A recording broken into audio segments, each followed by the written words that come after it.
Сыноостор кайрада башталуудабы? Бишкектеги чоң арык конушунда 400 үй коркунуч алдында.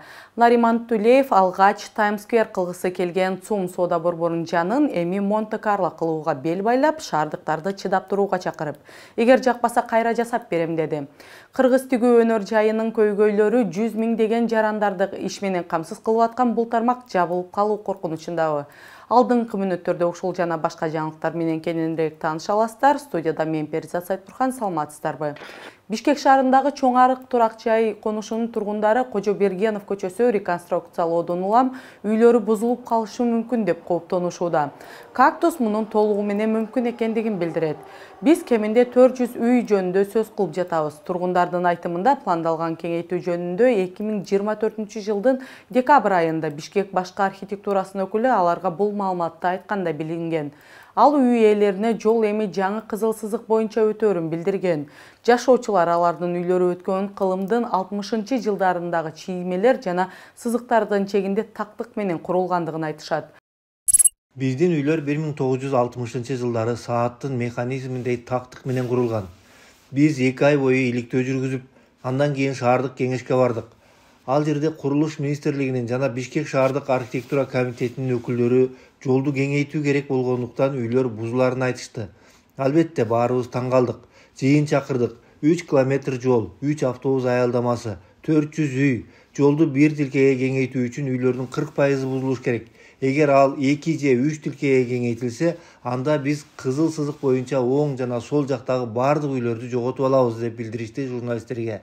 Жаңы кызыл сызыкты көрүүгө уруксат берилбегенин белгилешти.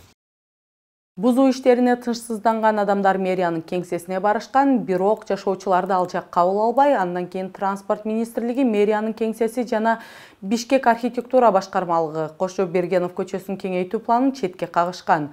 Бирок бир жума мурун Ленин районунун акими Тариел Айтиев кайра куруу иштеринин алкагында үйлөрдү бузууну кайрадан жарыялаган. Кечээ чиновник жергиликтүү тургундар менен жолугушуп, шаар куруу кеңешинин отчету кийинки жумада даяр болоорун жарыялады. Ошондон кийин гана кайсы үйлөрдү бузууну аныктоого болот деп айтат. Бишкек башкы архитектурасынын директорунун орун басары Нурдин Эсенбаев да үй ээлери менен сүйлөшкөн. Анын айтымында кеңейтүү планы даяр.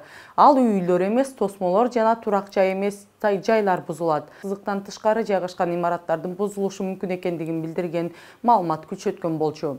Жашоочулар учурда коммуналдык кызматтар тротуардын астында төшөлгөнүн жана эгер көчө кеңейтилсе, жер астындагы магистралдык түтүктөр сөзсүз түрдө жолдун астына түшүп каларын кошумчалашты. Алардын катарында шаардын 1/3 бөлүгүн камсыз кылган стратегиялык суу магистрали, чоң арык, ынтымак, Арча Бешик, Жал Кичи районун жана шаардын 1 бөлүгүн камсыз кылган жергиликтүү суу магистралы, жогорку күйүүчүлүк рейтингине ээ жер астындагы газ магистрали жана жер астындагы була оптикалык байланыш магистрали кирет.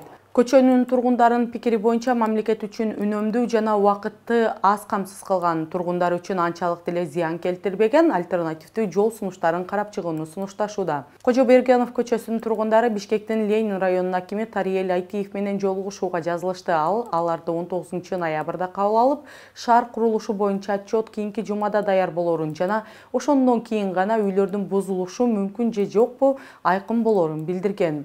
Ал эми Бишкек глав архитектуранын директорунун орун басары Нурдин Эсенбаев турак жай имараттары бузулбай, тосмолор жана турак жай эмес жайлар гана бузула тургандыгын билдирди. Жол 23 метрге чейин кеңейтилет, 2 чакырым аралыкта 4 тилке болоорун билдирген. Президент Садыр Жапаров Кытай Эл Республикасынын тышкы иштер министри Ван Ийни кабыл алып, Кыргызстан менен Кытайдын ортосундагы мамилелер тарыхый жогорку деңгээлде экендигин белгиледи. Ал темир жол жана автомобиль жолдорун куруу жана биргелешкен долбоорлорду ишке ашыруунун маанилүүлүгүн баса белгиледи. Ван И Кытай эки лидердин ортосундагы келишимдерди ишке ашыруу үчүн бардык күч-аракетин жумшоого даяр экендигин билдирди. Ал Кыргызстандагы Кытай компанияларынын өкүлдөрүнө мыйзамды так сактоо жана өлкөнүн салттарын сыйлоо зарылдыгы жөнүндө маалымат берилип жаткандыгын билдирди. Кытайдын тышкы иштер министри ошондой эле Кытай төрагасы Си Цзиньпиндин жылуу саламын жана жакшы каалоолорун жеткирип, эки мамлекеттин башчыларынын ортосунда жетишилген макулдашууларды ишке ашыруу үчүн бардык күч аракетинин жумшоого даярдыгын билдирген. Ван И эки өлкөнүн ортосундагы ар тараптуу өнөктөштүк, коңшулук жана кызматташтыктын деңгээлин жогору баалады. Ван Инин сапары Кыргызстанда Кыргыз-Кытай айдоочуларынын ортосундагы жаңжалдан кийин соц тармактардан нараазычылык маанай күчөгөн учурга туш келди. Эскерте кетсек, өткөн аптада Чүй районунун Константиновка айылындагы кытайлык жана кыргызстандык айдоочулардын мушташынан улам бир нече кытай жараны кармалып, бейбаштык беренеси менен кылмыш иши козголгон болчу. Окуядан кийин Кыргызстанда кытайлыктар көбөйүп кетти деп нараазы болуп, каршы пикир жазгандар көбөйүп, бийлик башындагылар аны провокаторлордун шайлоо астындагы оюну катары баалаган. Ал эми мушташтан кийин кармалган 16 кытай жарандары 15 ноябрга чейин камалды. Социалдык тармактарда жаңжалга катышкан кытайлыктар Кытайдын тышкы иштер министри Ван Инин Кыргызстанга сапары учурунда бошотулгандыгы тууралуу маалымат тараган. Ошондой эле бийлик Кыргызстанда эмгек күчүнө талап өсүп жаткандыктан чет элден, анын ичинен Кытайдан жумушчуларды алып келип жатышкандыгын билдирген. Тышкы иштер министрлиги 16 ноябрдагы билдирүүсүнө ылайык Кытайдын жарандары Кыргызстанга виза менен гана кирип, жүрүп жана чыгып кетишүүдө. Министрлик Кытайдан келип эмгектенип жаткан жумушчулардын так санын маалымдай элек. Кыргызстанга келген туристтердин саны боюнча 2023 жылы 70.842 Кытай жараны Кыргызстандын аймагына турист катары кирген. Ал эми 2024 жылы бул көрсөткүч 81% өсүп, 127.956 кишиге жеткен. Кыргызстанда акыркы 1-2 жумада бардык соц тармактарда активдүү көтөрүлүп жаткан көйгөйлөрдүн бири бул тигүү тармагы кабылган кризис. Ишкерлер улам билдирүү таратып, цехтер биринин артынан бири жабылып жаткандыгын кабарлоодо. Анын негизги себеби катары негизги маркетплейстер аркылуу продукциясын саткан ишкерлердин товары Орус чек арасынан өтө албай калганы болууда. Ага Орусиянын талаптарын күчөтүүсүнөн улам Кыргызстандын жүк ташуучу автоунаалары Казак-Орус чегинде такалып калгандыгы айтылат. Кыргыз өкмөтү бул жагдай ишкерлер Евразия экономикалык биримдигиндеги эрежелерди сактабагандыгын айынан улам чыккандыгын, маселени жөнгө салуу аракеттери көрүлүп жаткандыгын билдирүүдө. Ишкерлердин пикиринде Wildberries маркетплейси Өзбекстан менен иштешүүнү приоритет катары карагандыктан жакында Кыргызстанда Wildberries толугу менен жабылып калышы мүмкүн. Ошондой эле бул себептерден көптөгөн цехтер ишин токтоткондугу да айтылат. Сентябрдын башынан тартып Кыргызстандан бараткан жүк ташуучу автоунаалар Казакстан менен Орусиянын чек арасында көпкө кезек күтүп, тыгын узарып жаткандыгы кабарланган. Казакстандык басылмалар сентябрдын аягына келип өткөрмө бекеттерге такалган жүк машинелердин саны 7000ге жеткендигин кабарлашты. Кийин эки багыт боюнча тыгында калган транспорттун саны 14000ге чейин жакындаган.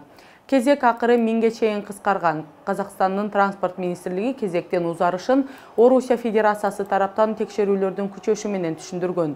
Анда Орус тарап кыргыз ишкерлери билбеген жаңы шарттарды киргизгендиги маанилүү болгон. Мындан улам Орусияга ишкерлердин көбү кардарларын жоготуп, дагы бир бөлүгү ишин убактылуу токтотууга аргасыз болушкан деп жазат Азаттык. Ал эми жалаң чет элдик сатып алуучулар менен иштегендер болсо таптакыр жабылгандыгы кабарланат.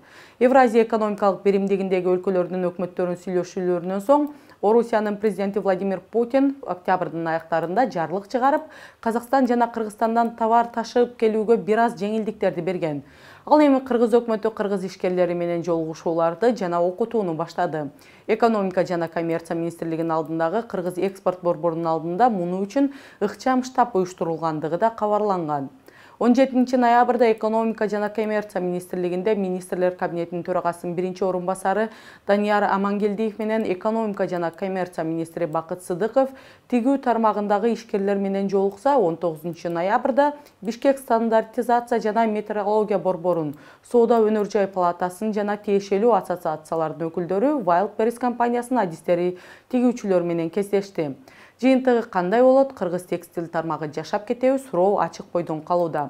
Улуттук статистика комитетинин маалыматына ылайык, Кыргызстандын текстил жана тигүү тармагында 200ге жакын ишкана жана дээрлик 3000 жеке ишкер бар. Аларда 128 миңден ашык адам эмгектенет. Учурда социалдык тармактардын колдонуучулары тарабынан сумдун тушундагы курулуштар кызуу талкууга алынып жаткан чагы. Айрымдары ал жердеги тагыраак Чүй проспектиси тарып калгандыгын айтышкан. Ал эми курулуш жүргүзүп жаткан Олд Бишкек долбоорунун жетекчиси жол тууралуу комментарийде жолдун туурасы мурдагыдай эле 16 метр, бирок Абдрахманов кесилишиндеги бурулуштар кеңейтип, бирден колея кошулуп, натыйжада ал жерде жолдун эни 24 метр болуп калгандыгын айтат. Учурда жолдун бул бөлүгүнө асфальт төшөлүп жатат. Тулеев 5-6 декабрда бул жер ачылып кала тургандыгын убадалады. Ошондой эле Нариман Тулеев мурдагы Times Square боюнча оюндан кайтып, эми Монте-Карло салмай болгондугун, эгер жакпай калса, кайрадан бузууга даяр экендигин айткан. Мен бүтөйүн, анан эгерде жаман Тулеев жаман жаза кой десеңер, анда кайра жазап берейин. Макулбу? Мен биринчи бүтөйүнчү. Мына жерде эми калп айтпайм, мына көрүп атасыңар, бетон куюп, атайын граниттерди алып келгенбиз, чөп жарды алып келгенбиз, кустарниктерди алып келгенбиз. Мына 350-400 метр. Бул жер эми Бишкек Кыргызстандын Монте-Карлосын кылып берейин силергечи. Кичине тынчтан тургула, макулбу? Мен эми дүйнөнүн баарын көрүп келдим, мисалычы. Мэрия ЦУМдун жанындагы жол ишкербегендигин билдирди. Бишкек шаардык мэриясынын транспорт жана жол инфраструктурасын өнүктүрүү департаментинин директорунун орун басары Абдыжапаркул Жамболотов да ал жерге текшерүү менен барып, жол тарыбагандыгын билдирди. Автобус аянты менен кеңейтилген тилкенин ортосунда кууш жер бар. Баары бул тууралуу айтып жатышат. Бирок бул жер тар эмес, стандарттуу норма сакталган. Эмне үчүн биз автобус аянты менен Абдрахманов көчөсүнө кошкон тилкенин ортосунда калтырдык? Анткени коомдук транспорт солго бурулат. Эгер биз ал жерге тилке кошсок, жоопкерчиликсиз айдоочулар ал жерге токтоп алышы мүмкүн эле. Буга чейин алар автобус аянтынын боюна токтошчу. Соода борборунун коноктору үчүн биз Чүй проспектиси менен Шопохов көчөсүнүн кесилишинде унаа токтотуучу жай түздүк.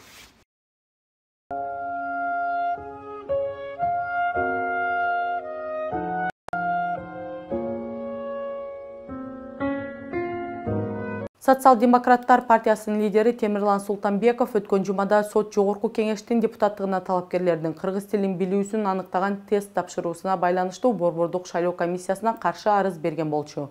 Аны кече караган өлкөнүн жогорку соту өтүнүчүн канааттандырган жок. Бул тууралуу Темирлан Султанбеков өзүнүн Фейсбуктагы баракчасына жазды.